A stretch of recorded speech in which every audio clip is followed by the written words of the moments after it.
আমার মা ডাকতে বলে, বাবা যখন শুনছি তুই বাড়িতে আসবি, যখন শুনছি তুই বাড়িতে আসবি, আমি মা ঘুমাইতে গেল, আমি ঘুমাইতে পারি না, না জানি মনটা চটপট করে, রাস্তার মধ্যে না যে কোনো দুর্ঘটনা ঘটিয়া যায়। আমি পাশনের রুমে গিয়া দেখি আমার স্ত্রী ঘুমাইতেছে, নাক ডাইনা ঘুমা। তখন ওই রুমের থেকে আইসা মার আমি দইরা বুকের সাথে আজাইয়া বলি, মা গো, এই জন্য হিসাবি বলছি ইয়া রাসূলুল্লাহ খেদমত করবো কার? নবী বলেন মার। হুজুর তারপর কার? বলে মার। হুজুর তারপর কার? বলে মার। তিনবার নবীজি বলছেন মার, তারপর হুজুর বলছেন কার? বলে বাবার। মারে ডাক দে বলছি মা, এই জন্যই নবী বল তিনবার নবী মার কথা বলছেন। ও মা, ও মা, তোমার আমার মায়া তোমার ঘুমাইতে দেয় না, কিন্তু আমার স্ত্রী তো ঘুমা ঠিক, তোমার চোখে ঘুম যায় না গো মা। বলেন দুনিয়ার জমিনে মা বাবার চেয়ে আপন কি দুনিয়াতে আর কেউ আছে? পাই নাই। সারা বাংলাদেশ ঘুরে দেখছি, সারাটা বাংলাদেশ ঘুরে আমি দেখছি, স্বার্থের বেঘাত হইলে বন্ধুত্ব ক্যান্সেল হয়ে যায়, কিন্তু মা বাবার বন্ধুত্ব ক্যান্সেল হয় না। মা বাবার বন্ধুত্ব ক্যান্সেল হয় না। আজকে মা বাবার যারা কষ্ট দিয়েছ, আমি আজকে মা বিলে ওয়াদা করাবো, আজকে গিয়া তোমার মার পায়ে ধরে কাঁদবা, বাবার পায়ে ধরে কাঁদবা, ডাক দেখো আব্বা গো, তুমি না আমার কত কষ্ট করে খাওয়াইছো গো আব্বা, তোমার আমি গালি দিছি। এক জমানা একজন পাপিষ্ট বাবারে নিজের হাতে মারছে, মায়েরে নিজের হাতে মারছে। মায়েরা যখন বুঝতে পারছে আমার চেয়ে বড় পাপী দুনিয়াতে আর কেউ নাই, এই জিনিসটা যখন বুঝতে পারছে, তখন তারই হাতটা তার দেহের থেকে সে আলাদা কইরা দিছে, কাইটটা পাড়া কাইটটা বাড়াই দিছে। একদিন আল্লাহর কাবা ঘরের সামনে গিয়া কাঁদতেছে আর বলতেছে, আল্লাহ, ও আল্লাহ, আমার চেয়ে বড় জালেম আর কেহ নাই গো আল্লাহ, কিন্তু আমি জানি তোমার নাম গফফার, তুমি বান্দারে মাফ করো গো আল্লাহ, তুমি আমারে মাফ কইরা দাও গো আল্লাহ। এই বলে সাফা মারোয়ার পাহাড়ের নিচে সে গড়াগড়ি কইরা কাঁদতেছে, আল্লাহু আকবার কইতেন না, কাঁদতেছে। এই সময় জমানাটা ছিল বাইজিদ বুস্তামি রহমতুল্লাহ আলাইহির জমানা। বাইজিদ বুস্তামি রহমতুল্লাহ তিনি গেছিলেন হজ করতে। এই ব্যক্তির কান্না দেখে তিনি আল্লাহর কাছে মুরাকাবা বইয়া একটু কথা বলতেছেন। মুরাকাবা মুশাহাদায় গিয়া আল্লাহর সাথে কথা বলেন আল্লাহর ওলিরা। আল্লাহর ওলি যখন কথা বলতেছেন, এলহাম আসমান থেকে নাজিল হইছে, আওয়াজ নাজিল হইছে, হে বাইজিদ, হে বাইজিদ, তুমি কার পক্ষে কথা বলো? তুমি কার পক্ষে সুপারিশ করতে চাও? বাইজিদ বুস্তামি ডাকতে বলেন, আল্লাহ, তোমার বান্দা এত কান্দা কাঁদতেছে, তুমি তার একটু ক্ষমা কইরা দাও না গো আল্লাহ। আসমান থেকে আওয়াজ আসছে, বাইজিদ তার কাছ থেকে ঘটনাটা জানো, সে কি অপরাধটা করছে একটু ঘটনাটা জানো। ঘটনাটা বলবো নি না শেষ করে দিতাম? ঘটনা তুমি জানো। বাইজিদ বুস্তামি গিয়া বলছে, ভাই তোমার নাম কি? বলে আমার নাম হারুন। বলেন নাম কি? হারুন। ভাই হারুন, তুমি এর কান্নাকাটি করতেছো, কারণটা কি? বলে ভাই তুমি কে আমি তো জানি না। তখন তিনি পরিচয় দিয়েছে, আমি বাইজিদ বুস্তামি। বলছে, ওগো আল্লাহর ওলি, আমার ভাগ্য ভালো, আমি আপনাকে পেয়েছি। আমার মা অসুস্থ ছিল, আমার অসুস্থ মারে আমি নিজের হাতে মারছি। আমার বাবারে আমি শহীদ থেকে লাথি মেরা পালাই দিছিলাম।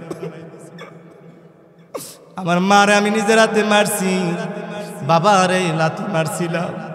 এই মা বাবা যখন বিদায় হলো, তখন আমি নিজেকে নিজে অনুতপ্ত সৃষ্টি করলাম, আহারে আমার চেয়ে বড় পাপী তো আর কেহ নাই। এই গুনাহ নিয়ে যদি কবরে যায়, এখন মাও নাই বাবাও নাই, কার কাছে আমি ক্ষমা চাবো গো?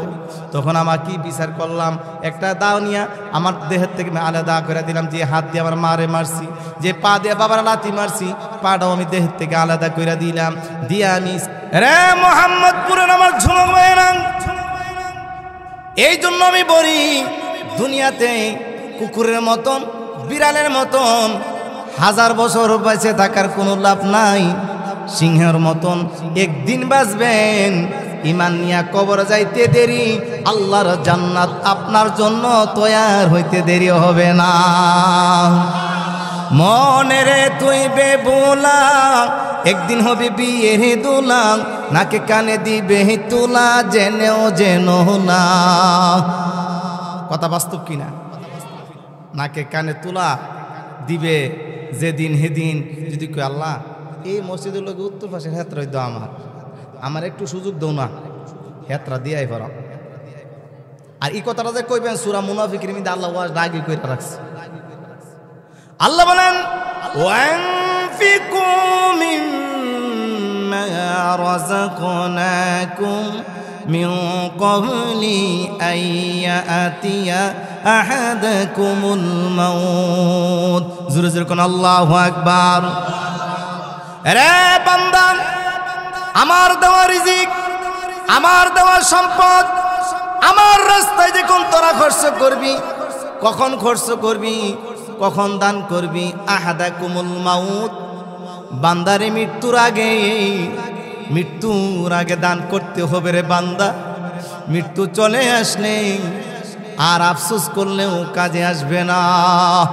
বলেন তো আমরা সকলে আল্লাহর রাস্তায় দান করতে রাজি আসিনি? আজকে যে শালম মিয়া যে মাহফিলটা করছে, বলেন তো মৃত্যু ব্যক্তিদের জন্য উপকার আসেনি? আসেনি। আমালাহু ইল্লা মিন সালাসান, 1 না 3 নাম্বার আমল যদি কোনো ব্যক্তি জারি রেখে যেতে পারে, ইল্লা মিন সাদাকাতিন জারিয়া, সদকা জারিয়া।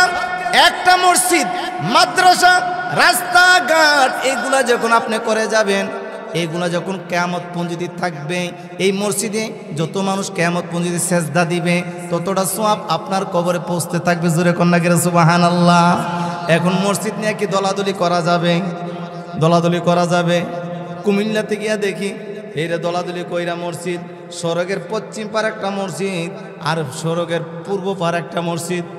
এই মসজিদের মুসল্লি এদিকে, ওই মুসল্লির এদিকে, আমি গিয়া মাঝখানে দাঁড়ায় রয়েছি। আমি কোন দিকে যাইতাম? আমার যারা দাওয়াত নিছে আমি কোন দিকে যাইতাম?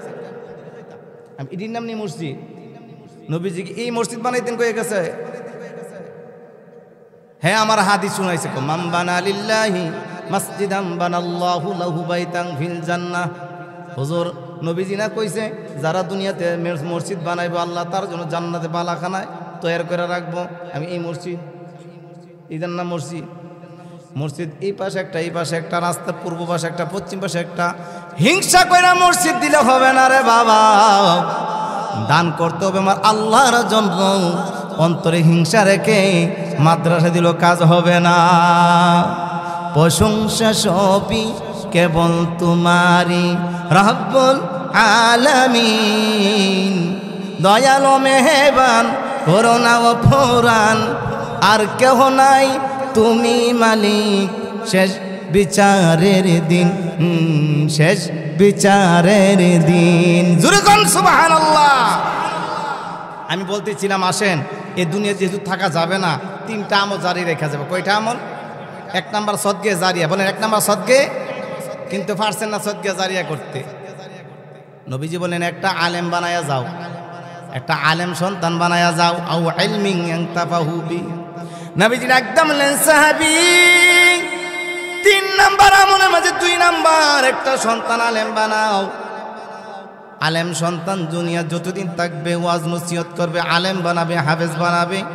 এই সিলসিলা যতদিন জারি থাকবে রে, ততদিন তোমার কবরে সওয়াব পৌঁছতেই থাকবে। জোরে জোরে কোন সুবহানাল্লাহ। হাফেজের বাবা আসেননি এখানে? আসেননি? লিস্কা সালা একবার 4টা ছেলে হাফেজ। জোরে কোন সুবহানাল্লাহ। কি সালা? লিস্কা সালা। লিস্কা সালা। আমি জিজ্ঞাসা করলাম যে লিস্কা চালান আপনি মিয়া? হ্যাঁ। কয়টা ছেলে হাফেজ? 4টা ছেলে হাফেজ। মারহাবা কইতেন না মিয়া? এমনি হইছে না, হাফেজদেরকে মহাব্বত সে করছে। রিস্কা চালা বলছে হুজুর আমার রিস্কাতে কোনো ছাত্র, হাফেজের কোনো ছাত্র যদি উঠতো আমি তাদের কাছ থেকে বাড়া নিছি না। জোরে কন্যা সুবহানাল্লাহ। আল্লাহ ডাকতে বললেন কিয়ামতের ময়দানে, আল্লাহ ডাকতে বলবেন আরে হাফেজের কোরআনের বাবা, ও হাফেজের মা, ওরে হাফেজের বাবা, দুনিয়াতে তোর কোনো দাম ছিল না, দুনিয়াতে তোর কোনো মূল্যায়ন ছিল না। কোরআনের হাফেজ দেখুন বলবেন ইকরা পড়ো ওরাত্তিল কামা কুনতা তুরাত্তিলু ফিদ দুনিয়া। দুনিয়ার জমিনে মানুষকে যত সুললিত কণ্ঠে তারাফিন নামাজে কত সুন্দরভাবে তেলাওয়াত শোনাইছো, আজকে পড়ো ওরাত্তিল কামা কুনতা তুরাত্তিলু ফিদ দুনিয়া। দুনিয়াতে যত সুন্দরভাবে তেলাওয়াত শোনাইছো, আজকে পড়তে থাকো এক এক আয়াত পড়বে, একতলা ভ্রমণ করবে, হইতে হইতে 6666 তালা হাফেজের জায়গা আল্লাহ করিয়া দিবে। আল্লাহ ডাকতে কবে রে হাফেজের মা, কই রে হাফেজের বাবা, আয় আয় আয়। দুনিয়াতে মোহাম্মদপুর গ্রামে তোর বাড়ি ছিল, ব্রাহ্মণবাড়িয়া জেলায় ছিলি, এ মোহাম্মদপুর গ্রামে তোর বাড়ি ছিল, শিল্পপতি তোর গ্রামে ছিল, কোটি কোটি টাকার মালিক তোর গ্রামে ছিল, কিন্তু তুই রিক্সা চালাতি, তুই ভ্যান চালাতি, সারাটা দিন পরিশ্রম করে সন্তানকে এক লুকমা ভালো খাবারও দিতে পারস নাই। আজকে হাসরের ময়দানে আমি আল্লাহ কোটি কোটি মানুষের মধ্যে আমি আল্লাহ তোর মর্যাদা দেখাইতে চাই রে বান্দা। ওই হাফেজের মা বাবারে 6666 তালার উপর নিয়ে দুইটা নূরের মুকুট পরাইয়া দিবে, ওই মুকুটের আলোয় হাসরের ময়দান আলোকিত হয়ে যাবে। হাফেজের বাবা হওয়ার দরকার আসেনি। অনেকে বলো হুজুর আলেম বানাইতাম না, হুজুর বানাইতাম না, হুজুর বানাইলে 5-6 হাজার টাকা বেতন পাইব, নিজেই খাইব না, বই ফলবো না, বাচ্চাই ফলবো। আমি বলি রে, আলেম যদি হইতে পারে, আমার আল্লাহ বলেন যারা আমার কিতাব পড়বে, যারা আমার কিতাব পড়বে, অপরকে বুঝাবে, ওয়াকামাস সালাত, যারা নামাজ আদায় করবে, ওয়ানফাকু মিম্মা রাযাকনাহুম, আমি আল্লাহ তাদের জন্য উত্তম রিজিকের ব্যবস্থা করে রেখে দিয়েছি। আচ্ছা, কোরআন শরীফ, এই যে কোরআন শরীফ আমার সামনে আছে, আচ্ছা এই কোরআন শরীফে যদি আমি রিয়াল এমিদে কোরআন শরীফটা রাখছি, রিয়ালটা যদি আমার পায়ে লাগে, এটার আমি একটা চুমা দিই, দেনিও আপনারা দেন না? বাবার কাফন পরে একটু কাপড় উফুরছে, এটা দিয়ে একটা গিলাপ বানাইছি, গিলাপটার মধ্যে ফাউটা লাগছে, আমি এটারে চুমা দিছি। কারণ কি, এই গিলাপের কাপড় এবং এই কার্ডের দাম কি, এটার কোনো ব্যক্তিগত কোনো দাম আছে? কোরআন শরীফের সাথে লাগার কারণে এটার দাম বাড়ছে না কমছে? 30 টাকা দামের রিয়াল, প্লাস্টিকের রিয়াল, এটার দাম বাইরে গেছে গা কোরআন শরীফের সাথে কিছুক্ষণ লাগার কারণে। কিন্তু যেই ব্যক্তির কোরআন তার সিনাই আছে, তার দাম আছে না? আসেনি? কম না বেশি? কেমন বেশি? আমি একটা ঘটনা বলবো 4টা জিনিসের দিকে তাকায় থাকবেন, আপনার আমল নামাতে সোয়াব হবে। 1 নাম্বার খানায়ে কাবা, বলেন 1 নাম্বার। 2 নাম্বার হইছে আপনার এই কোরআন শরীফ আপনি পড়তে জানেন না, কোরআন শরীফ দেখা চোখের পানি ছাড়বেন আর কবেন, আল্লাহ তোমার দেওয়া চোখ দিয়া তোমার কোরআন পড়তে জানি না, আল্লাহ তুমি কিয়ামতের ময়দানে আমার গুনাহগার বইলা ডাক দিও না। এই বলে এটার বুকের সাথে লাগাইবেন, একবার চুমু খাবেন, মহাব্বত করবেন। আল্লাহর কসম, এই ব্যক্তি যদি এই অবস্থা তার মৃত্যু হয়, কোরআনের কারণে আল্লাহ তাকে মাফ করে দেন। তাহলে ঘটনা একটা মনে হয়েছে বলবো। ভারত উপমহাদেশ যখন ছিলাম আমরা, তখন একজন আল্লাহর ওলি ছিলেন, নাম হলেন ফজলে রহমান গঞ্জুবি রহমতুল্লাহ আলাই। বলেন তো নামটা কি? ফজলে রহমান গঞ্জুবি রহমতুল্লাহ আলাই। ওনার ইতিহাসে পাওয়া গেছে, ওনার মুরিদ ছিলেন মুন্সি তমিজউদ্দিন। ওনার মুরিদ মুন্সি তমিজউদ্দিন রাস্তা দিয়ে গেলেন, চলতেছেন, হঠাৎ করে গিয়ে দেখেন, এই তোমরা দাঁড়া রইলা কেন? বলছে হুজুর দেখেন এই যে লাশ, জানাজা পড়ানোর মতন আলেম পাইতেছি না। তৎকালীন আলেম কম ছিল, আলেমও কম আসিন, ফেতনাও কম আসিন, কথা ঠিক নেই? আর এখন ফেতনার অভাব, একজনে কো এমনি, একজনে কহিলে বাড়া ঘষাঘষি মহিষের দফা শেষ। পাবলিক হুজুর এক বেটা কয়, এই চিন্তায় হুজুরের চিন্তায় নামাজই পড়তাম মন চানা, এলাকে নামাজই পড়ি না, জোরে কোনো কেন নাউজুবিল্লাহ। হে কেমন চিন্তা করছে? আমি হেরে জিজ্ঞাসা করলাম, আচ্ছা কোনো আলেম কি বলছে আসুন যদি নামাজ 5 ওয়াক্তের জাকাত এখন 4 ওয়াক্ত বললে সারবো, এরকম কেউ বলছে কোনা? তো তুমি নামাজ পড়ো না ঘিরে? আসল কথা কি, তারা বড় শয়তানটা ধরে রাখছে, কথা ঠিক কিনা বলে? আল্লাহ আমাদেরকে হেফাজত করুক, জোরে কোন আল্লাহুম্মা আমিন। মুন্সি তমিজউদ্দিন বললেন, বাবা আমি তো আলেম না, কিন্তু আলেমের সোহাব্বতে থাকার কারণে আমার কিছু মাসলা মাসাইল জানা আছে, আমি জানাজা অনুমতি দিলে আমি পড়াই দিতে পারবো, জোরে কোন সুবহানাল্লাহ। আর এটাই বাস্তব, একজন আলেমের সোহাব্বতে থাকবেন আপনি, তার আলেমের পরিবেশে আপনি চলবেন। আতরের দোকানে গেলে আতর কি গ্রান কিনা নেওয়া লাগে না, এমনি ঢুকে। আপনি দেখবেন শুটকির দোকানে গেলে শুটকির গ্রান কিনা লাগে না, এমনিতে এমনি নাকে দা ঢুকবে, কথা ঠিক কিনা বলেন?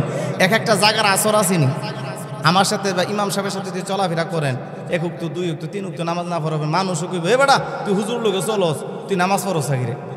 কথা ঠিক কিনা বলেন? এক একটা মানুষের জাগার আসর আছে।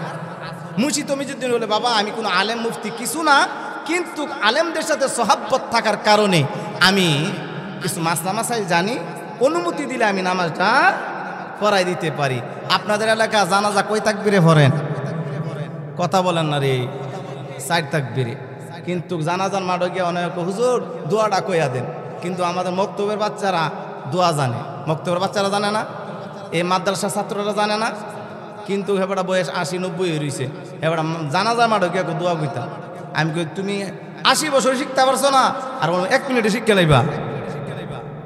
এরকম ভুল করি কেন? আপনি জানাজার দোয়া পড়েন না? আপনার বাবার জানাজা কেন আপনি পড়াইতে পারলেন না? কেন পারলেন না আপনার বাবা জানাজা পড়াইতে? আল্লাহর কসম করে বলি রে মোহাম্মদপুরের আমার বাবারা, আল্লাহর কসম করে বলি আমি জীবনে বহু মানুষের জানাজার ইমামতি করছি। আজ 10টি বছর হয়ে গেল রে, আমি নিজেই বাবা হারা হয়ে যাই। কিন্তু আমার বাবার জানাজার সিনা বরাবর দেখুন আমি দাঁড়াই যখন প্রথম তাকবীরটা আমি দেই, তাকবীর দেওয়ার সঙ্গে সঙ্গে আমার কলিজা ফেটে কান্নায় আসছে। আমার কলিজা ফেটে গেল, আমি কান্না জড়িত হয়ে গেলাম আর বলি আল্লাহ, যেই বাবা এত কষ্ট করে পায়ে হেঁটে হেঁটে মাদ্রাসায় গিয়া বোর্ডিং ফিস দিত, আমার বেতন দিত, আজকের বাবা দুটা পাও একবারে ভেদে তার মুঠি বেঁধে রাখলাম। আল্লাহ গো, এই মুহূর্তে আমার বাবার জানাজার ইমামতি আমি করি, এই বলে যখন আমি নিজে কন্ট্রোল করতে পারলাম না, চোখের পানি ছেড়ে কাঁদি। এই বলেন তো আল্লাহ তাআলা বলেন জানি, হে আল্লাহ তোমার বান্দারে তুমি কবরে জান্নাতে রাইখো রে আল্লাহ। নবী বলেন কোন সন্তান মা বাবার জন্য দোয়া করতে দেরি, আমার আল্লাহ কবুল করতে দেরি করে না। এই কান্নাটা কিন্তু আমার অন্য সময় আসে না। সিলেট গেলে বলে হুজুর বাবার কবর একটু জিয়ারত করেন, মার কবর হুজুর একটু জিয়ারত করেন। আমি জিয়ারত করি ঠিক, আর চিন্তা করি কুম্মালা আমি বাইর যাই। কে তোমার চুলকানি তুমি চুলকাও, তোমার খাও জানি তুমি খাও যাও, আরেকজনকে দিয়ে খাও যাইলে কোনো লাভ হবে না। তোমার মা বাবার জন্য তুমি দোয়া করো, তোমার দোয়া মা বাবার জন্য সন্তান কিভাবে দোয়া করবে, এই দোয়া দুনিয়ার কোন পীর মাশাইখ শিখায় নাই, স্বয়ং আমার আল্লাহ শিখাইছে। জোরে জোরে কোন সুবহানাল্লাহ। মা বাবার জন্য কেমনে দোয়া করবেন আমার আল্লাহ শিখাইছে, কি শিখাইছে না? সবাই বলেন রব্বির হামহুমা কামা রব্বায়ানি। মুজাদ্দেদ আল-বেসানি রহমতুল্লাহ আলাই উনার মা বাবার কবর জিয়ারত করতেন প্রতি শুক্রবারে। হঠাৎ করে একদিন তিনি জিয়ারত করে আয়সা একটু ঘুমাইছেন, ঘুমের করে স্বপ্নের যুগে ডাক দিতেছে, মা এ বাবা মুজাদ্দেদ তুই আমার কবরের পাশে আয়সা কিছু করিস না, চুপচাপ দাঁড়াই থাকিস। জোরে কন্যা করে আল্লাহু আকবার। মুজাদ্দেদের আল-বেসানি একজন জবরদস্ত বড় আলেম এবং মুজাদ্দেদ ছিলেন তিনি এক জামানার। তিনি কে বলতেছেন, মা মুজাদ্দেদ আমার কবর পাশে আয়সা চুপচাপ দাঁড়াই থাকবি, কিছু করবি না। মুজাদ্দেদ ডাকতে বলে, কেন গো মা, কেন আমি কিছু পড়বো না? কেন সূরা ফাতিহা কেন পড়বো না? সূরা ইখলাস কেন পড়বো না? দুরূদ শরীফ কেন পড়বো না? মুজাদ্দেদ আল-বেসানির মা বলে, বাবা মুজাদ্দেদ তুই যখন আমার কবরের পাশে দাঁড়াইয়া সূরা ফাতিহা সূরা ইখলাস তেলাওয়াত করস আর দুরূদ শরীফ পড়তে থাকস, আমি মা দেখতে পাই রে আসমান থেকে এত ফেরেশতা নাজিল হয়, এই ফেরেশতার ভিড়ে আমি মা তোর সুন্দর চেহারাটা দেখতে পাই না। এই জন্য মা বাবা কবর জিয়ারত করার দরকার আসেনি। আজকে যিনি মাহফিল দিছে উনার বাবার কবরে আজকের এই সওয়াব পৌঁছিয়া যাবে। বাবা জানি কবর থেকে বলতেছে, আমি নেককার একজন সন্তান রেখে আসছি। আউওয়ালাদিন সালিহু ইয়াদউলা, নেককার সন্তান রেখে গেছে রে। শাহ আলম মিয়ার মা বাবা অনেক ভাগ্যবান। আজকে এই সন্তান এই মাহফিল সাজাইয়া মা বাবার কবরে যতক্ষণ আলেম ওলামার কথা বলবে, চোখের পানি ছাড়বে, দোয়া করবে, সূরা পড়বে, তেলাওয়াত করবে, দুরূদ শরীফ পড়বে, জিকির আজকার করবে, তাসবিহ পড়বে, সবগুলোর সওয়াব তার মা বাবার কবরে আল্লাহ পৌঁছাইয়া দিবে। কবুল করে বলেন আল্লাহুম্মা আমিন। আটু জোরে কোন আল্লাহুম্মা আমিন। রে বাবা জানাজা পড়ানোর মতন যোগ্যতা আমার নাই, অনুমতি দিলে আমি পড়াইতে পারি। মুজাদ্দেদ আল-বেসানি রহমতুল্লাহ আলাইহি অনুমতি নিয়ে জানাজা পড়ালেন। আল্লাহু আকবার বলে হাত বাঁধলেন। বাঁধার পর জানাজা কমপ্লিট হয়ে গেল। দুইজন ব্যক্তি কবরে নামিয়া যখন লাশটারা রাখে, আপনাদের এলাকায় দুইজন ব্যক্তি কবরে নামে কি নামে না? কথা বললেন নামে কি নামে না? লাশটা রাখার জন্য পরে দোয়া পর বিসমিল্লাহি ওয়া আলা রাসূলিল্লাহ বলে যখন কবরের লাশটারে শোয়া দেয়, তখন মায়াত কবরের থেকে বলে আহারে দুইজন ব্যক্তি আমার সাথে নামছে, এরা দুইজন বুঝি আমার সঙ্গে কবরে থাকবে, এরা দুইজন বুঝি আমার কবরের সঙ্গের সাথী হবে। কিন্তু না, কবরে শোয়া দিয়া মাথার মুড়ির বান, সিনার বানটা, পায়ের মুড়ির বানটা খস করে দিয়ে লাভ মারিয়া যখন ওই দুই ব্যক্তি উঠিয়া যায়, কবরের ব্যক্তিটা একটা চিৎকার মারে, আহারে আমার সঙ্গে বুঝি আর কেউ রইল না। কারবা বাড়ি কারবা গর ওমন কারবা কি, ওরে অন্ধকার কবরই হবে বসতি। গত 4 দিন আগে এক ডাক্তারের মা, ইঞ্জিনিয়ারের মার জানাজা পড়াইছি আমি। ডাক্তার গুলশান এলাকায় থাকে, 12 তলাতে লিফটে উঠে বলছে, হুজুর ডাক্তার আমি নিজে কবরে নামাইছি। বলছি আপনার মার কবর আপনি নিজে নামেন। ইঞ্জিনিয়াররে বলছি আপনার মার কবর আপনি নিজে নামেন, কারণ মাসালা একটা ক্লিয়ার করা দরকার।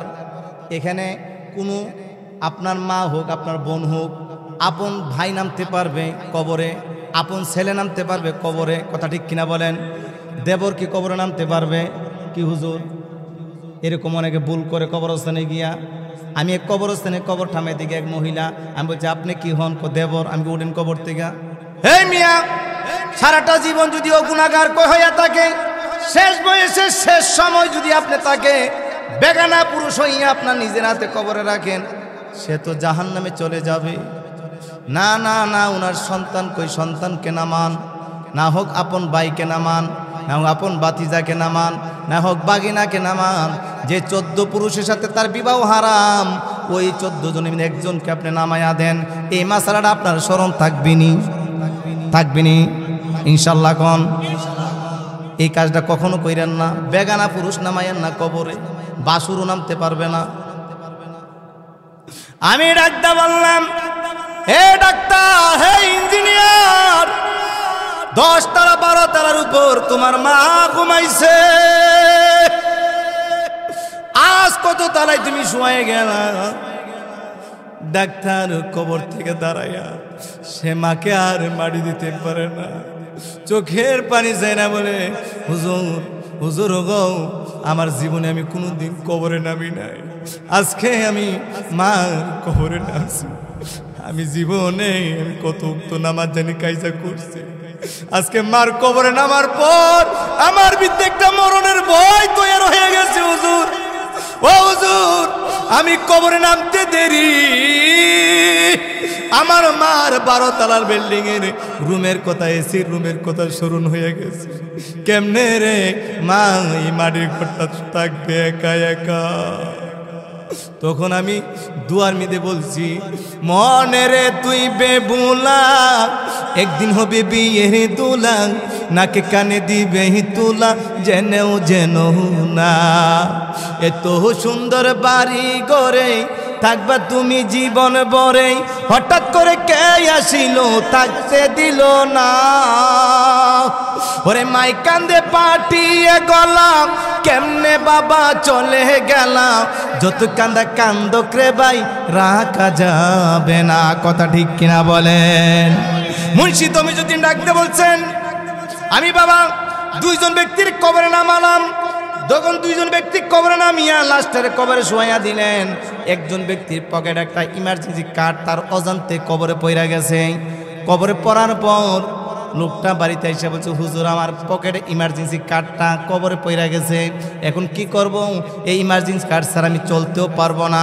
হুজুর বলছে 3 দিন পর কবরটা করে তোমার ইমার্জেন্সি কার্ডটা আনা হবে। জোরে জোরে বলেন আল্লাহু আকবার। রে মোহাম্মদপুর গ্রামবাসী আমার ভাবারা, আজকের এই মাহফিলে আসছেন কোরআনের মহব্বতে। আমার কোনো যোগ্যতা নাই, আজকে কোরআনের এলেম শেখার কারণে আজকে এই চেয়ারে বসার সুযোগ আল্লাহ করে দিয়েছে। আপনিও মানুষ, আমিও মানুষ, আমিও একজন মায়ের সন্তান, আপনিও মায়ের সন্তান। রাত 2টা 3টা বাজে বাড়িতে গিয়া দেখি মা সজা, গাড়ির হরেনটা দিতে দেরি, মার দরজাটা খুলতে দেরি করে না। আমি বলি মা ঘড়িটার দিকে তাকাই দেখো কটা বাজে, 3টা বাজে ঘুমা। পশু পাখি তার বাচ্চাগুলো উড়ে নিয়ে ঘুমা, তুমি কেন শীতের মিজে ঘুমাও না? তুমি কেন ঘুমাও? তুমি কেন ঘুমাও না? আজকে যারা মা হারা হইছ, যারা বাবা হারাইছ রে বাবা, আজকের এই মার জন্য 2টা চোখের পানি ছাড়ো। নবীজি বলেন সন্তান কাঁদতে দেরি, আমার আল্লাহ ওই মা বাবার কবর আযাব মাফ করতে আমার আল্লাহ দেরি করে না। আমার মা ডাকতে বলে বাবা যখন শুনছি তুই বাড়িতে আসবি, যখন শুনছি তুই বাড়িতে আসবি, আমি মা ঘুমাইতে গেল, আমি ঘুমাইতে পারি না। না জানি মনটা চটপট করে, রাস্তার মধ্যে না যে কোনো দুর্ঘটনা ঘটিয়া যায়। আমি পাশনের রুমে গিয়া দেখি আমার স্ত্রী ঘুমাইতেছে, নাক ডাইনা ঘুমান। তখন ওই রুমের থেকে আইসা মার আমি দইরা বুকের সাথে আজাইয়া বলি মা গো, এই জন্য হিসাবি বলছি ইয়া রাসূলুল্লাহ খেদমত করবো কার? নবী বলেন মার। হুজুর তারপর কার? বলে মার। হুজুর তারপর কার? বলে মার। 3বার নবীজি বলছেন মার, তারপর হুজুর বলছেন কার? বলে বাবার। মারে ডাক দিয়ে বলছি মা, এই জন্যই নবী 3বার নবী মার কথা বলছেন। ও মা, ও মা, তোমার আমার মায়া তোমার ঘুমাইতে দেয় না, কিন্তু আমার স্ত্রী তো ঘুমা ঠিক, তোমার চোখে ঘুম যায় না গো মা। বলেন দুনিয়ার জমিনে মা বাবার চেয়ে আপন কি দুনিয়াতে আর কেউ আছে? পাই নাই। সারা বাংলাদেশ ঘুরে দেখছি, সারাটা বাংলাদেশ ঘুরে আমি দেখছি স্বার্থের বেঘাত হইলে বন্ধুত্ব ক্যান্সেল হয়ে যায়, কিন্তু মা বাবার বন্ধুত্ব ক্যান্সেল হয় না। মা বাবার বন্ধুত্ব ক্যান্সেল হয় না। আজকে মা বাবার যারা কষ্ট দিয়েছ, আমি আজকে মা বিলে ওয়াদা করাবো, আজকে গিয়া তোমার মার পায়ে ধরে কাঁদবা, বাবার পায়ে ধরে কাঁদবা, ডাক দেখো আব্বা গো, তুমি না আমার কত কষ্ট করে খাওয়াইছো গো আব্বা, তোমার আমি গালি দিছি। এক জমানা একজন পাপিষ্ট বাবারে নিজের হাতে মারছে, মায়েরে নিজের হাতে মারছে। মায়েরা যখন বুঝতে পারছে আমার চেয়ে বড় পাপী দুনিয়াতে আর কেউ নাই, এই জিনিসটা যখন বুঝতে পারছে, তখন তারই হাতটা তার দেহের থেকে সে আলাদা কইরা দিছে, কাইটটা পাড়া কাইটটা বাড়াই দিছে। একদিন আল্লাহর কাবা ঘরের সামনে গিয়া কাঁদতেছে আর বলতেছে আল্লাহ, ও আল্লাহ, আমার চেয়ে বড় জালেম আর কেহ নাই গো আল্লাহ, কিন্তু আমি জানি তোমার নাম গফফার, তুমি বান্দারে মাফ করো গো আল্লাহ, তুমি আমারে মাফ কইরা দাও গো আল্লাহ। এই বলে সাফা মারোর পাহাড়ের নিচে সে গড়াগড়ি কইরা কাঁদতেছে, আল্লাহু আকবার কইতেন না, কাঁদতেছে। এই সময় জমানাটা ছিল বাইজিদ বুস্তামি রহমতুল্লাহ আলাইহি জমানা। বাইজিদ বুস্তামি রহমতুল্লাহ তিনি গেছিলেন হজ করতে। এই ব্যক্তির কান্না দেখে তিনি আল্লাহর কাছে মুরাকাবা বইয়া একটু কথা বলতেছেন। মুরাকাবা মুশাহাদায় গিয়া আল্লাহর সাথে কথা বলেন আল্লাহর ওলিরা। আল্লাহর ওলি যখন কথা বলতেছেন, এলহাম আসমান থেকে নাজিল হইছে, আওয়াজ নাজিল হইছে, হে বাইজিদ, হে বাইজিদ, তুমি কার পক্ষে কথা বলো? তুমি কার পক্ষে সুপারিশ করতে চাও? বাইজিদ বুস্তামি ডাকতে বলেন আল্লাহ, তোমার বান্দা এত কান্দা কাঁদতেছে, তুমি তার একটু ক্ষমা কইরা দাও না গো আল্লাহ। আসমান থেকে আওয়াজ আসছে, বাইজিদ তার কাছ থেকে ঘটনাটা জানো, সে কি অপরাধটা করছে একটু ঘটনাটা জানো। ঘটনা বলবো নি না শেষ করে দিতাম? ঘটনা তুমি জানো। বাইজিদ বুস্তামি গিয়া বলছে, ভাই তোমার নাম কি? বলে আমার নাম হারুন। বলেন নাম কি? হারুন। ভাই হারুন, তুমি এর কান্নাকাটি করতেছো, কারণটা কি? বলে ভাই তুমি কে আমি তো জানি না। তখন তিনি পরিচয় দিয়েছে, আমি বাইজিদ বুস্তামি। বলছে ওগো আল্লাহর ওলি, আমার ভাগ্য ভালো আমি আপনাকে পেয়েছি।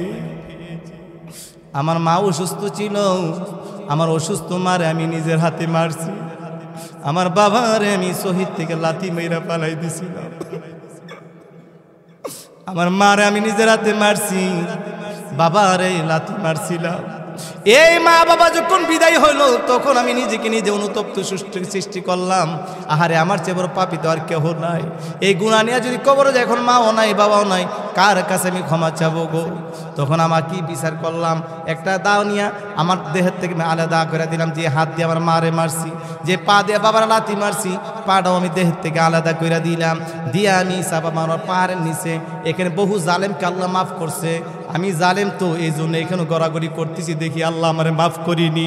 এই বলে যখন কাঁদতেছেন তখন আল্লাহর ওলির আরো মায়া লাগে গেছে গা। কারণ আল্লাহর ওলিরা চা কোনো বান্দা গুনাহ নিয়ে চাক, এটা কোনো আল্লাহর ওলি চাই না। আল্লাহর ওলি ডাকতে বলেন, ভাইজি ডাকতে বলেন, আল্লাহ গো তোমার বান্দা নিজের বিচার নিজে করেছে গো আল্লাহ, তার দেহের থেকে আলাদা করে দিছে অঙ্গগুলা, তুমি তারে মাফ করে দাও। এই কথা বলার সঙ্গে সঙ্গে আসমান থেকে আওয়াজ আসছে, গায়েবী আওয়াজ আসছে, বাইজিৎ দেশে চলে যাও, গ্রামে চলে যাও, যাও বাইজিৎ, তোমার দরখাস্ত আজকে কবুল করব না। এই পাপিষ্ঠ এমন পাপ করেছে, তার মার সাথে বাবার সাথে বিয়াদবি করেছে, কিয়ামতের ময়দানে তার মারে তার বাবারে তার সামনে হাজির করব। যদি তার মা তারে ক্ষমা করে আমি আল্লাহ ক্ষমা করব, তার বাবা মা না ক্ষমা করলে আমি আল্লাহও ক্ষমা করব না। বলেন আল্লাহু আকবার। এমন মা বাবারে কষ্ট দেওয়া যাবে না। আমার রাসূল বলছেন, অমানারুকা ওয়া জান্নাতুকা, মা বাপ তোর জান্নাত, মা বাপ তোর জাহান্নাম। যদি মা বাপকে খুশি করতে পারোস, এখন কমলার দিন, কমলা নিয়া মার হাতে তুইলা দিবেন না গো মা, একটা কমলা সুলাইবেন নিজের হাতে, সুলাইয়া কুয়াগুলা মার মুখে দিবেন। আমি কাজটা করি। ওই দিন আমার মার নিয়ে আমি যখন কমলা সাধতেছি, মা বলে তুই খাস না। আমি বলছি মা, ও মা, আজকে বাবা নাই, বাবার চেহারা দিকে চাইতে পারি না, দেখতে পারি না। মার্কেটে গেলে ঈদের দিন সন্তানের জন্য কাপড় কিনি, মা গো তোমার জন্য কাপড় কিনি, নিজের জন্য কিনি, বিবির জন্য কিনি, কিন্তু ওই তাকের মধ্যে যে লঙ্গিগুলা আর পাঞ্জাবির কাপড়গুলোর দিকে তাকায় তাকায় কান্দি। আহারে বাবার জন্য তো আর কোনোদিন মার্কেট করা হবে না।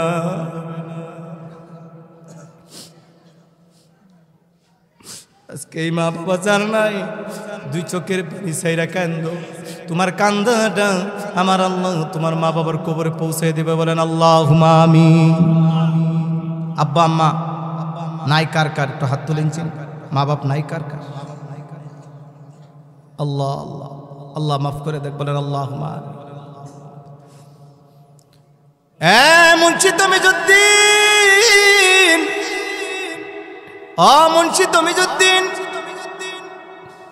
এই দুই ব্যক্তি কবরে নামার পর তার ইমার্জেন্সি কার্ডটা 3 দিন পর তার কবরটা করে যখন তার কবরটা বের করে, তার কবরের ভিতর থেকে যখন ইমার্জেন্সি কার্ডটা আনার জন্য একজন ব্যক্তিকে কবরে নামালো, ওই যুবকটারে কবরে নামাইতে দেরি, যুবকটা কবরের ভিতরে নাইমা হাউ মাউ করে কান্না শুরু করছে।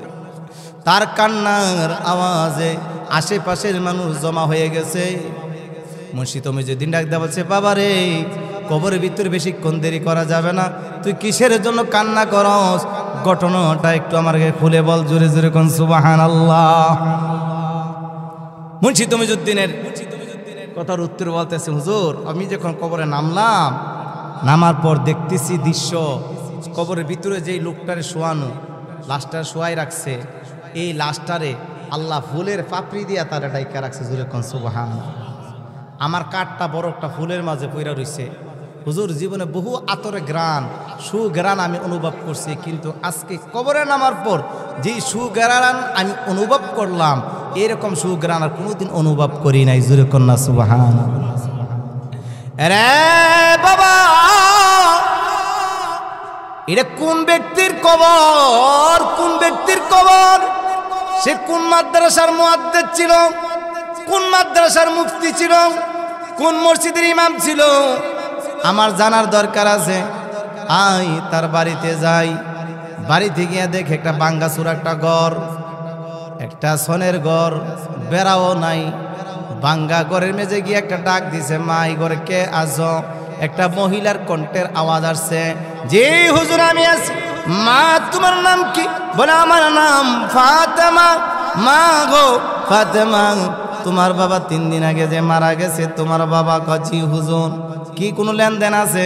টাকা পয়সা পাবেন, টাকা পয়সা পাবেন। হাদিস শরীফে আসছে, মা বাবা মারা গেলে সন্তানের 1 নাম্বার কাজ হইল মা বাবার ঋণকে পরিশোধ করে দেওয়া। কথা ঠিক কিনা বলেন?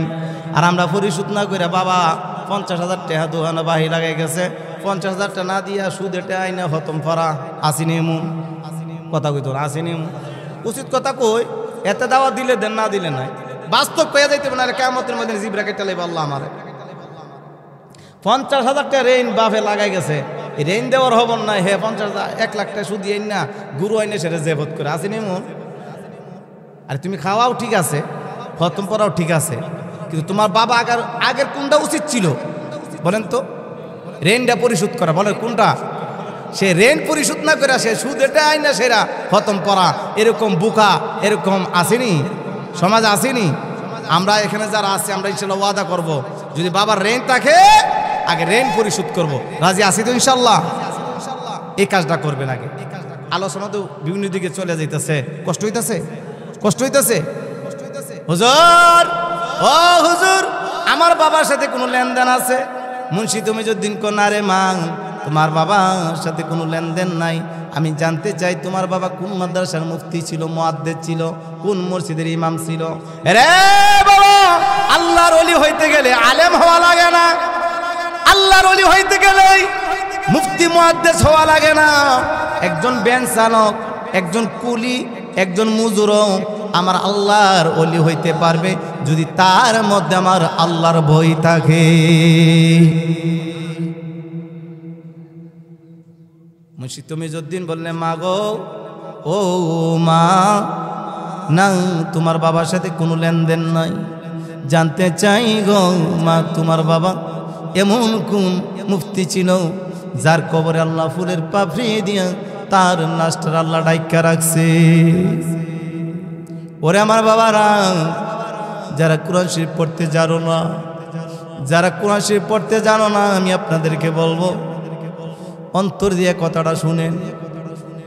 মুন্সি তমিজউদ্দিনের প্রশ্নের উত্তরে মহিলাটা বলতেছেন, হুজুর, ও হুজুর, আজ 3 দিন হয়ে গেল আমার বাবা দুনিয়াতে চলে গেছে। এমনি আমার অন্তরে আগুন, বাবা হারানো ব্যথা। আপনি আমার বাবার কথা বলে আপনার আমার কলিজায় আরো আগুন ধরাইয়া দিয়েছেন গো হুজুর। না হুজুর, আমার বাবা কোনো মুফতিও ছিল না, মুহাদ্দিসও ছিল না, আলেমও না, কিছুই না। বাংলাও পড়তে জানতো না, আরবিও পড়তে জানতো না, কিন্তু আমার আব্বা হক্কানি একজন আল্লাহর ওলির কাছে বায়াত হয়েছিল। যেমন মুফাসসির হুজুরের মতন, মুফতি নুরুল্লাহ হুজুরের মতন এরকম আল্লাহর ওলি যারা, তাদের কাছে এরকম বড় আলেমদের কাছে বায়াত হয়েছিল। ওই আলেম সবক দিয়েছে, বাবা সকাল সন্ধ্যা তুমি একটু কোরআন তেলাওয়াত কইরো, সকাল সন্ধ্যা একটু কোরআন তেলাওয়াত কইরো, সকাল সন্ধ্যা একটু কোরআন তেলাওয়াত কইরো। হুজুর, আমার বাবা ওই দেখেন তাকের উপর কোরআন শরীফটা, এই কোরআন শরীফটা নিয়ে আমার বাবা এশারের নামাজের পর একবার বুকে লাগাইতো, আরেকবার চুমু খাইতো, আরেকবার মাথায় রাখতো, আর খুলে খুলে আঙ্গুল দিয়া বলতো, আল্লাহ, ও আল্লাহ, আল্লাহ গো, তোমার দেওয়া চোখ দিয়া দুনিয়ার সব দেখলাম, মা দেখলাম, বাবা দেখলাম, ছেলে দেখলাম, মেয়ে দেখলাম, বন্ধু বান্ধব, দুনিয়ার সবই দেখলাম। আয় আল্লাহ, তোমার দেওয়া চোখ দিয়া আমি তোমার কোরআন পড়তে পারলাম না গো আল্লাহ। কিয়ামতের ময়দানে তুমি আমার গুনাহগার বলে ডাক দিও না গো আল্লাহ। এই বলে আমার আব্বা দেখতাম কোরআন শরীফটা বুকের সাথে লাগাইয়া ঝর ঝর করে কাঁদতো, আর দাড়িগুলা ভিজে ভিজে বুক ভিজে যাইতো। আমি দেখতাম আমার আব্বা এই আমলটা করতো। হুজুর, এই আমল আমার আব্বা করে কবরে গেছে। ওই দিন রাত্রে মুন্সি তমিজউদ্দিন ঘুমালেন, ঘুমের ঘরে স্বপ্নে যুগে কে যে ডাক দে বলতেছে, মুন্সি তমিজউদ্দিন, চিন্তার কোনো কারণ নাই, টেনশনের কোনো কারণ নাই। আমার বান্দার কবর জান্নাতের বাগান হওয়ার একটাই কারণ, আমার কোরআনকে মহাব্বত করার কারণে আমি আল্লাহ তার কবরটা জান্নাতের বাগান বানাই দিয়েছি। মুসলমান হয়ে করলি না তুই কোরআন আমল, যে কোরআন পার করিবে কঠিন হাসর। কোরআন হবে সঙ্গের সাথী, কোরআন হবে নূরের বাতি, ও তোর অন্ধকার কুঠুরি যেন করিবে উজ্জ্বল। মুসলমান হয়ে করলি না তুই কোরআন আমল, লা ইলাহা ইল্লাল্লাহ, জোরে লা ইলাহা ইল্লাল্লাহ।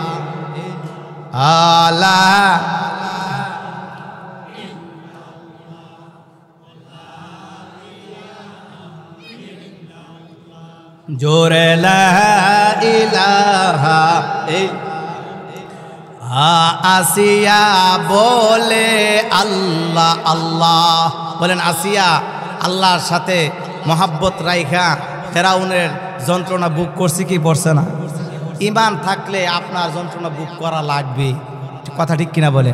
জুমার দিন ডাকছে আল্লাহ, ইয়া আইয়ুহাল্লাযিনা আমানু ইযা নুদিয়া লিস-সালাত, হে ঈমানদাররা তোমরা জুমার আজান হয়ে গেলে বাইয়া তোমার ব্যবসা বাণিজ্য সব কিছু ছেড়ে দিয়ে আমার আল্লাহর জিকিরের দিকে চলে আসো। জোরে কোন সুবহানাল্লাহ। আল্লাহ কইতাছেন তুমি আমার দিকে আয়ো, আর হ্যাঁ কোদাল লইয়া যাইতেছে গা জমিনের দিকে। বাস্তব কিনা? আমি এক মুসলিমের দিন গেলাম, আজান পড়ছে, আমি যাইতেছি জুমার নামাজ পড়াইতে, আপনি জানকো হুজুর হেতের লাইলটা বেঁধাই। আমি এই নে ইমান, এই ইমান লইয়া যদি তুমি যাও যে আমরা সবাই লাদেন সেনা বই করি কি দিয়াম, বাবার দরবার লইয়া যাইতাছি। আজকে বাবার দরবার না দিয়া ওই কুরবানি যে একটুরা গুস্ত হয়েছে মা বাপ, এরপরে আর হবন নাই।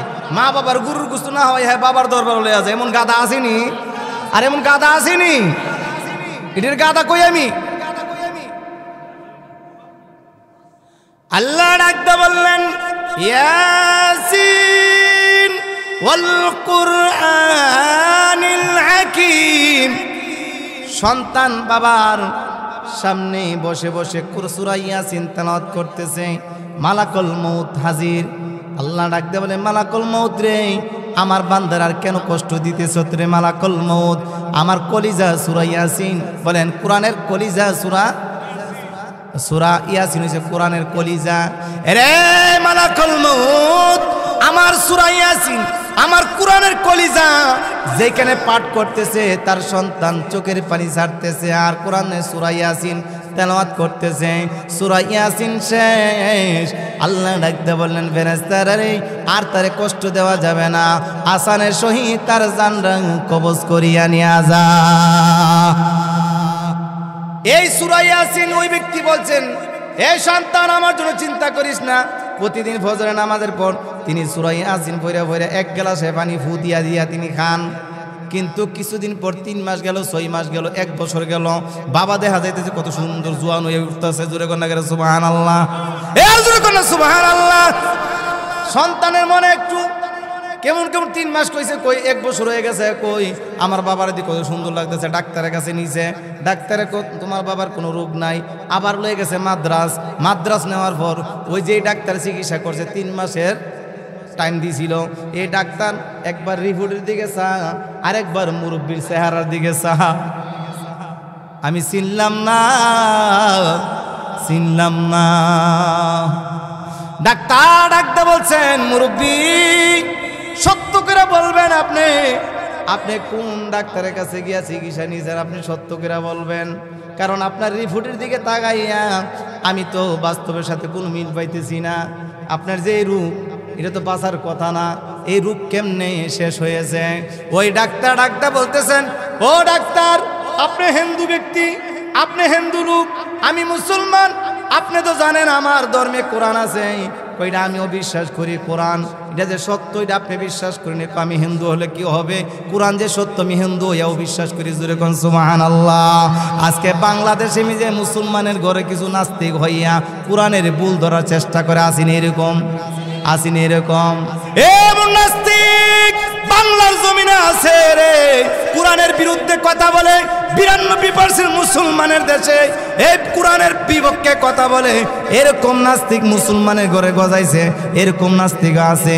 হিন্দু ব্যক্তি হইয়া কোরআন ছিল, মুসলমানের ঘরে হইয়া সে কোরআন ছিল না, সে ওই একজন গাদার চেয়েও আরো খারাপ। কথা ঠিক কিনা বলেন?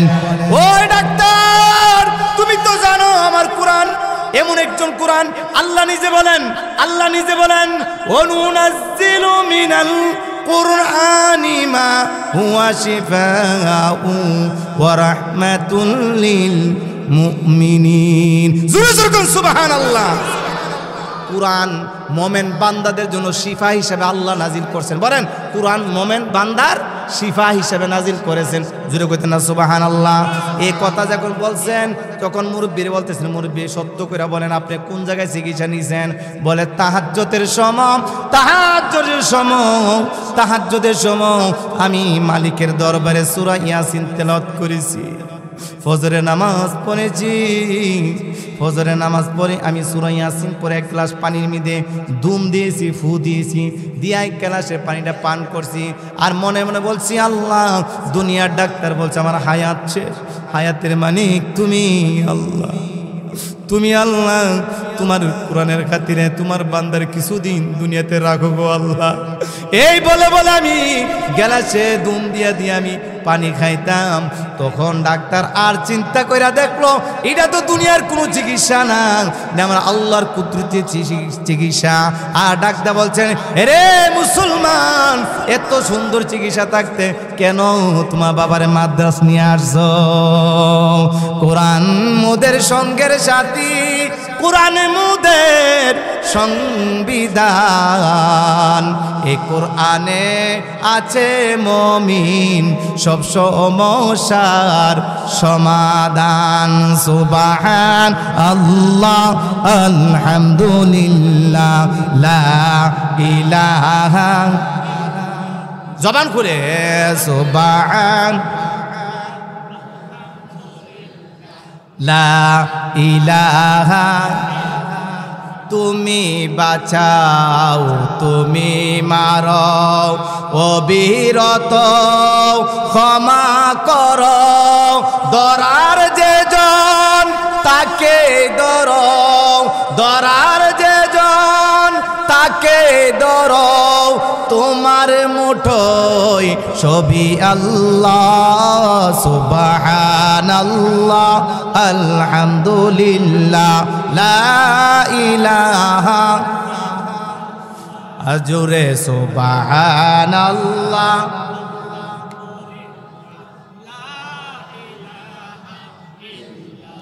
আমি বলতেছিলাম সূরা ইয়াসিনের 65 নম্বর আয়াত, আয়াত নাম্বার কত? 65। বলেন আয়াত নাম্বার কত?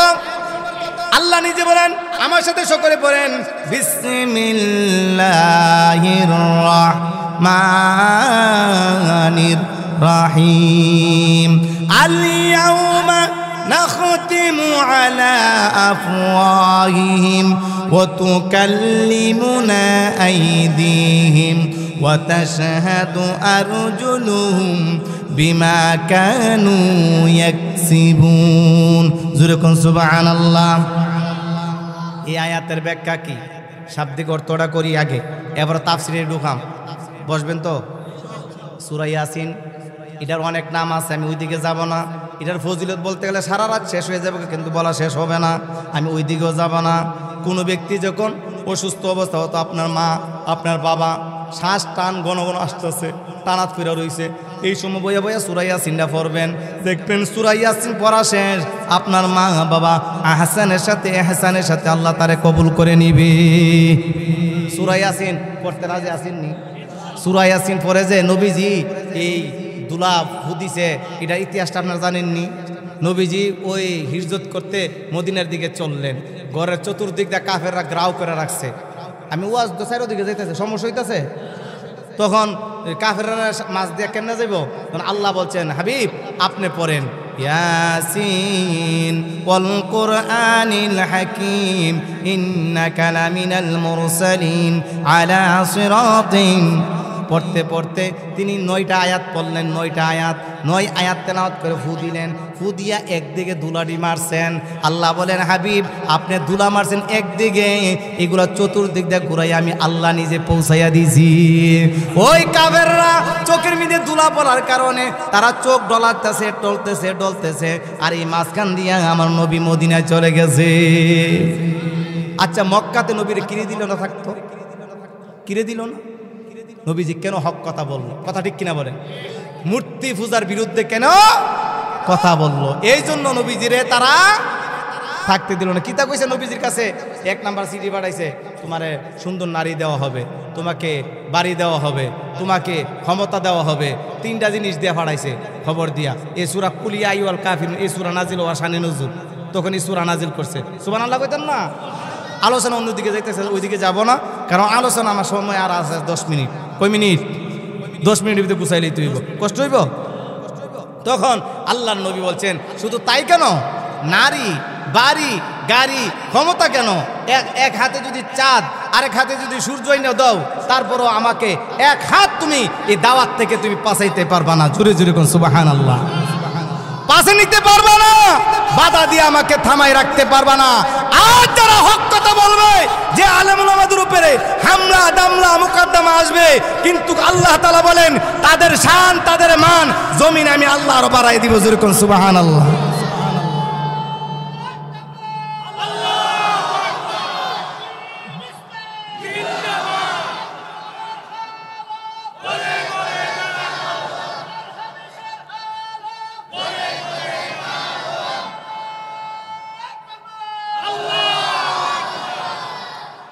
নবীজি ডাকতে বললেন, হাবিব, আল্লাহ তাআলা বলেন, হাবিব আপনি চলে যান মদিনা।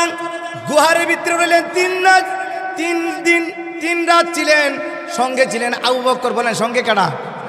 আবু বকর। এই গুহার ভিতরে একটা আয়াত নাজিল হয়েছে কোরআন শরীফের, সুবহানাল্লাহ কইতেন না? এই যে সূরা ইয়াসিন নাজিল হয়েছে মক্কা। বলেন নাজিল হয়েছে কই? একটা হইছে মাদানি, যেটা মদিনা যাওয়ার পরে নাজিল হয়েছে মাদানি, আর যেটা মক্কা নাজিল হয়েছে মাক্কি। এখন আমরা অনেকে সূরা ইয়াসিন অনেকে জানি না এটার ফজিলত কি, সূরা ইয়াসিন পড়তেও জানি না। এই মিয়া, আপনার ঘরে একটা সন্তানকে সূরা ইয়াসিন মুখস্থ করাবে।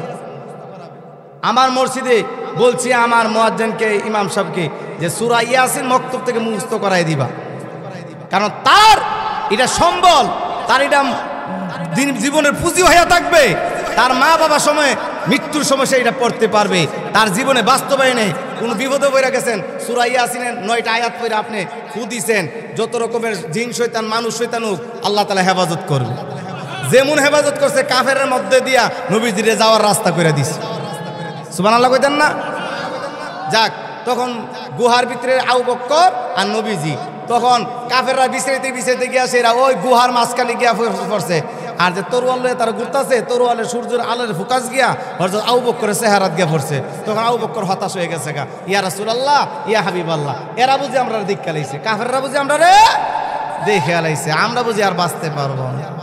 রক্ষা করার মালিক কে? একটু জোরে কইতেন না? আল্লাহ ডাকতে বললেন, হাবিব আবু বকরকে সান্ত্বনা দেন। জিবরাইল দিয়ে আল্লাহ গুহার ভিতরে, গর্তের ভিতরে কোরআন আয়াত নাজিল করে দিয়েছেন। আল্লাহ নিজে বলেন, ইয ইয়াকুলু লিসাহিবিহি লা তাহজান ইন্নাল্লাহা মা'ানা। জোরে জোরে কোন আল্লাহু আকবার। ইয ইয়াকুলু লিসাহিবিহি লা তাহজান ইন্নাল্লাহা মা'ানা। হাবিব আবু বকর আপনি বলে দেন, আবু বকর কেন হতাশ হইতেছে?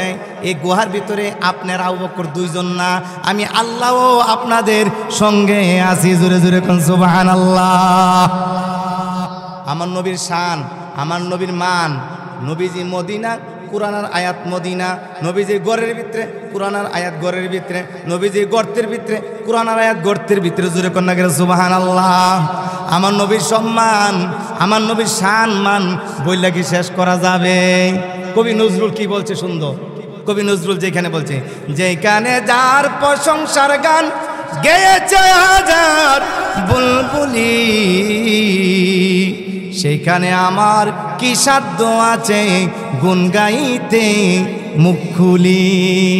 কবি নজরুল বলছে আমি কি দিয়া আমার নবীর শান আর মান গেয়ে আমি শেষ করতে পারবো? বলেন আমার নবীর শান মানের কথা কোরআন শরীফে আছে কি আছে না?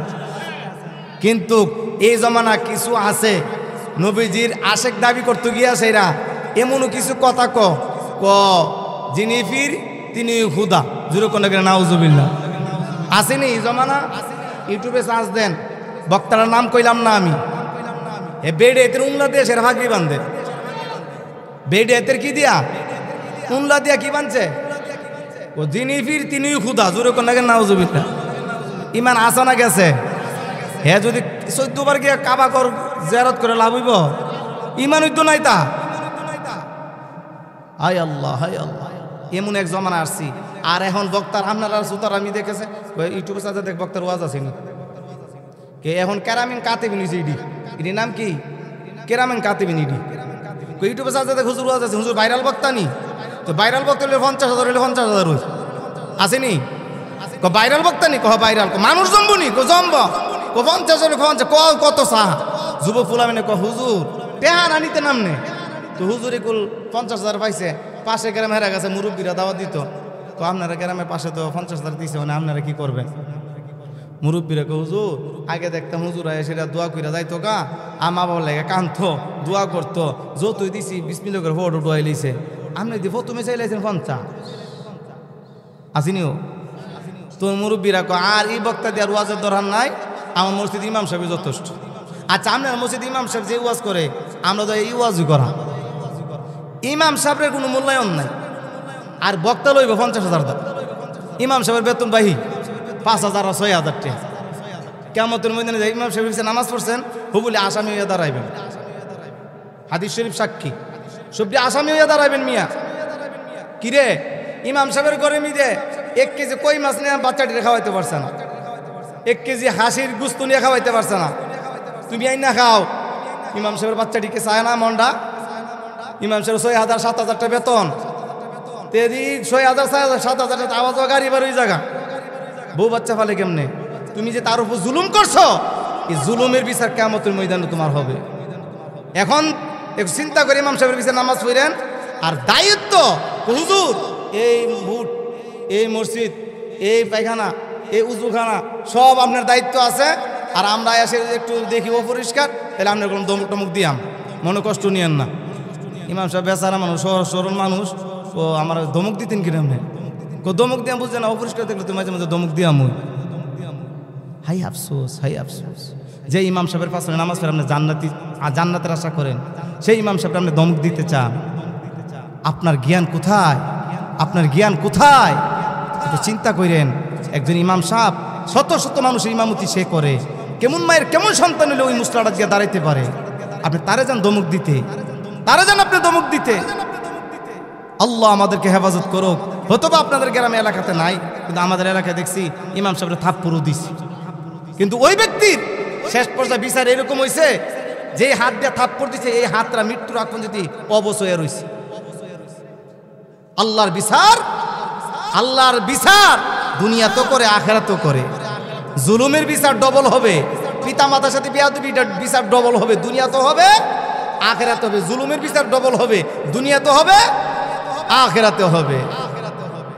সূরা ইয়াসিন এই আয়াতটা আমি আপনাদেরকে নিয়ে আবার পড়ি। বলেন আলিয়াউমা নাখতিমু আলা আফওয়াহিম, কিয়ামতের ময়দানে আল্লাহ ডাকতে কবে, রে আব্দুর রহিম, হে আব্দুল করিম, দুনিয়ার জমিনে গুনাহ কেন করছো?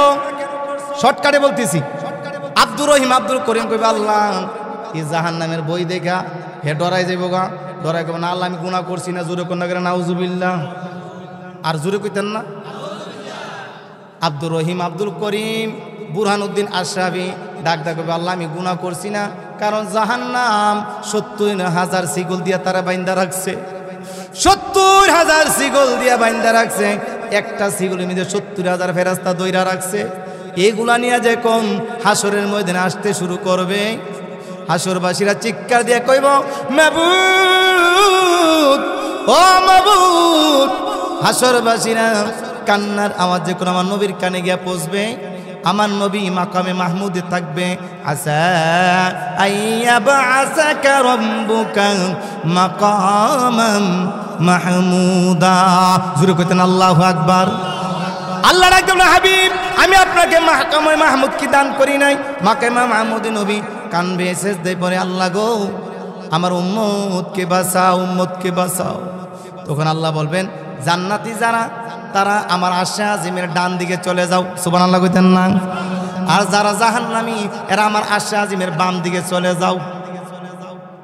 এই ও মোহাম্মদপুর, ও গ্রামবাসীর আমার যুবক ভাইয়েরা, বলেন কিয়ামতের ময়দানে যখন এই কথাটা আল্লাহ বলবে, আমরা কি আরশে আজিমের ডান দিকে যাইতে চাই না বাম দিকে যাইতে চাই?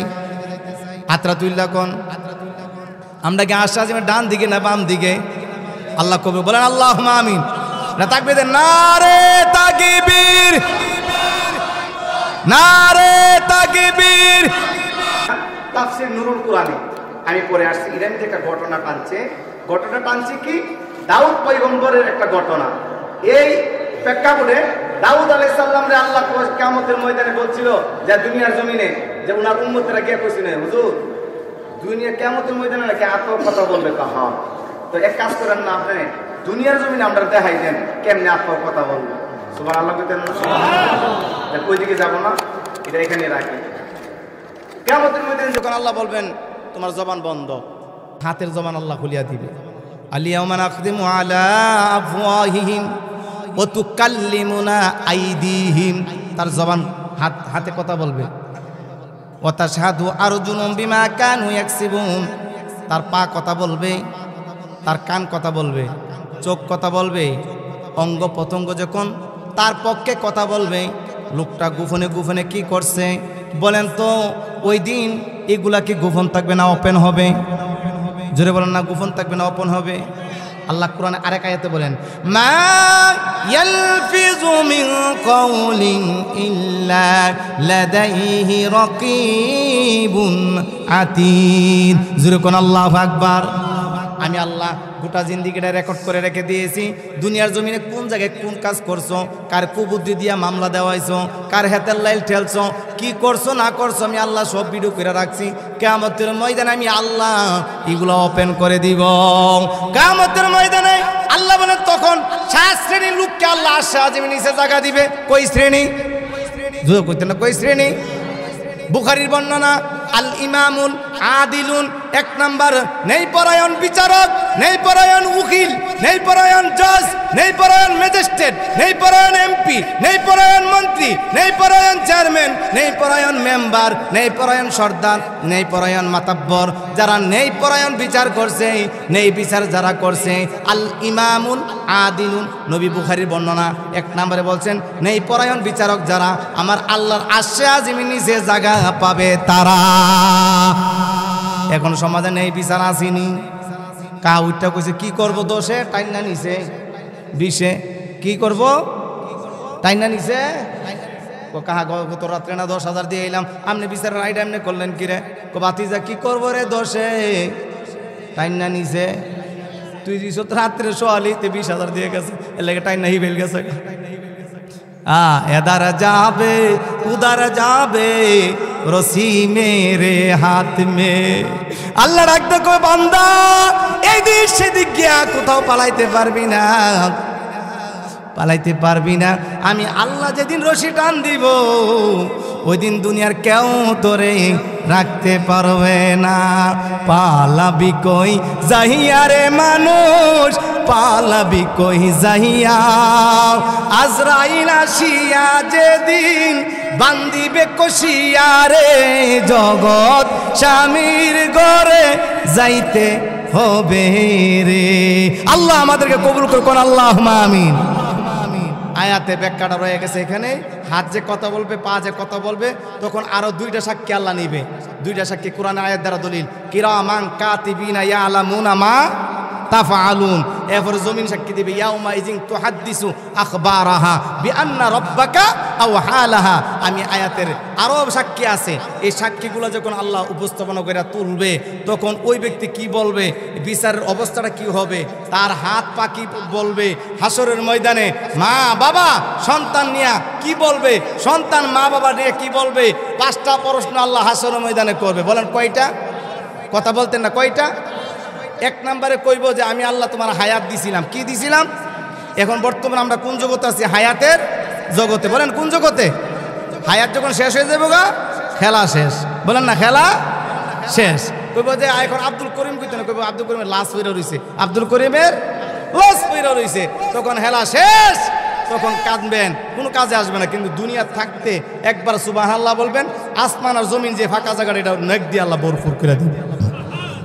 হায়াতে থাকতে একবার সুবহানাল্লাহ কইলে, কিন্তু আমরা সুবহানাল্লাহ তখন না। একটা ওজিফা দিয়া যায়, আমল করলে কিয়ামতের ময়দানে আমিও নাজাত পাইম, আপনারাও নাজাত পাইবেন। প্রতিদিন 6 তাসবিহ পড়বেন। কই তাসবিহ? একটু মুখস্থ করেন। কই তাসবিহ?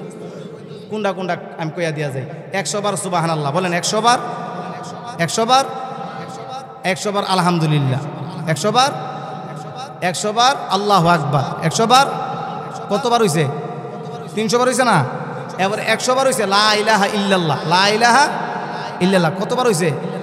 এবার 100 বার হইছে আস্তাগফিরুল্লাহ, আস্তাগফিরুল্লাহ, আস্তাগফিরুল্লাহ, আস্তাগফিরুল্লাহ। কতবার হইছে? 500 বার। আর 100 বার দুরূদ শরীফ, 100 বার সাল্লাল্লাহু আলাইহি সাল্লাম, সাল্লাল্লাহু আলাইহি সাল্লাম, সাল্লাল্লাহু আলাইহি সাল্লাম। এই আমলটা দিয়া গেলাম, যদি করতে পারেন আজকের ওয়াজ আমার সার্থক। দুনিয়াতে ও আমার দাম আছে, আপনারও দাম আছে, মরার পর আপনারও দাম আছে, আমারও দাম আছে। নাইলে এই ওয়াজ দিয়ে না ও কিয়ামতের মধ্যে আল্লাহ আয়ো বক্তা তোমার তক্তা বানাইলই, বক্তা তোমার তক্তা বানাইল, টেহার লাগে না ওয়াজ করছো তুমি।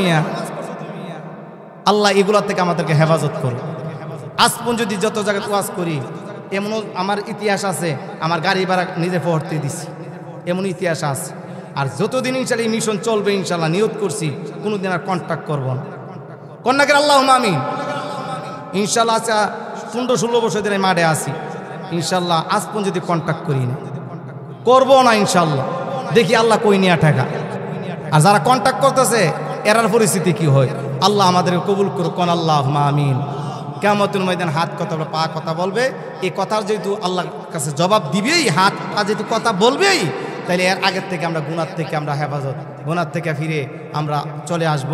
আল্লাহ যেন গুনার থেকে আমাদেরকে হেফাজত করে। কোন আল্লাহুম্মা আমিন। গুনার থেকে বাঁচার দরকার আসেনি? যারা চিন্তা করবেন যে হাত কথা বলবে, পা কথা বলবে, তাইলে এই যুবক ভাই ওই ফেসবুকে মিদে বয়ে বয়ে আফে তাফে ভিডিও দেখতে পারবা। তোমার যদি হাত কথা বলে তো কিয়ামতের মধ্যে হাত বুকবে আল্লাহ ফেসবুকে মিদে একদিনও ভালো কাজ দেখে নাই, শুধু খারাপ খারাপ হাত কথা বলবে। ওই দিন তোমার ছেলে মেয়ে সব তাইয়া থাকবো। আরে আমার আব্বা দি 5 ওয়াক্ত নামাজ পড়ছে রে, কোন দিন সব আকাম কুকাম ভাইয়া উঠছে। এই কাজ করো না, আল্লাহর কসম। সূরা ইয়াসিন আয়াত নাম্বার 65, এই আয়াত আল্লাহ যেহেতু বলছেন আলিয়াউমা নাখতিমু আলা আফওয়াহিহিম, তোমার জবান বন্ধ করে দিব, তখন তোমার হাত কথা বলবে, পা কথা বলবে। ও মা, পর্দার আলার মা, আপনাদেরকে বলি স্বামীর অবাধ্য হইয়া কোনোদিন চলল না। আল্লাহ আমাদেরকে হেফাজত করুক। বলেন আল্লাহুম্মা আমিন। আর আলোচনায় দীর্ঘায়িত করছি না, হুজুর বসে আছে। ওমা আলাইনা ইল্লাল বালাগ। আসসালামু আলাইকুম